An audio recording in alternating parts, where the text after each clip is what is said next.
بسم اللہ الرحمن الرحیم۔ ناظرین، فلسطین کی آزادی کے لیے اسرائیل سے لڑنے والی مزاحمتی تحریک حماس نے اسرائیل پر ایک بہت بڑا حملہ کیا ہے، جس میں حماس کی طرف سے ہزاروں راکٹس اسرائیل پر داغے گئے ہیں۔ میڈیا رپورٹس کے مطابق حماس کی طرف سے داغے گئے ہزاروں راکٹس میں سے کچھ تو فضا ہی میں ناکارہ بنا دیے گئے، مگر بہت سارے راکٹس اسرائیل کے دفاعی نظام کو ناکارہ بناتے ہوئے اسرائیل میں گرے اور ان سے بہت زیادہ نقصان ہوا۔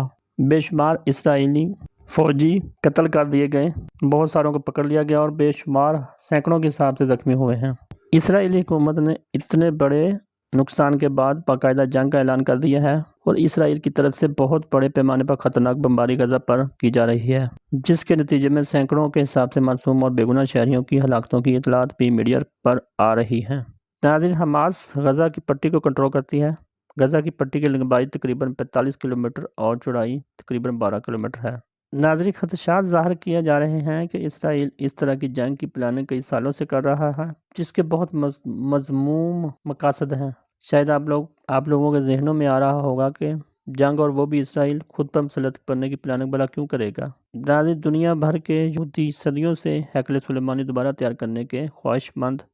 ہیں، اور جب سے اسرائیل دنیا کے نقشے پر غاصبانہ طور پر آباد ہوا ہے، اسرائیل حکومت اور دنیا بھر میں موجود یہودی خفیہ تنظیمیں ہیکل سلیمانی کو دوبارہ بنانے کی پلاننگ کر رہی ہیں اور اس مقصد کے لیے مسجد اقصیٰ کو شہید کرنا چاہتی ہیں۔ اس ڈر سے کہ کہیں اسرائیلی حکومت نے مسجد اقصیٰ کو شہید کیا تو تمام دنیا کے مسلمان ممالک اسرائیل پر حملہ کر دیں گے، کیونکہ مسجد اقصیٰ مسلمانوں کے لیے کعبہ اور مدینہ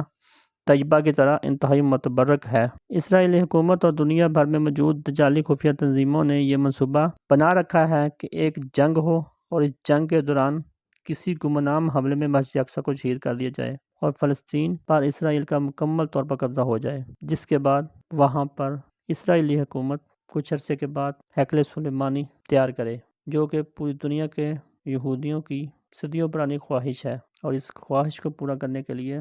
وہ کئی سالوں سے بےتاب ہے۔ تو ناظرین، یہ خدشہ ظاہر کیا جا رہا ہے کہ یہ جنگ شاید اللہ نہ کرے کہ اس کا نتیجہ ایسا نکلے کہ جہاں معصوم اور بے گناہ شہریوں کی جانیں تو جا ہی رہی ہیں، وہاں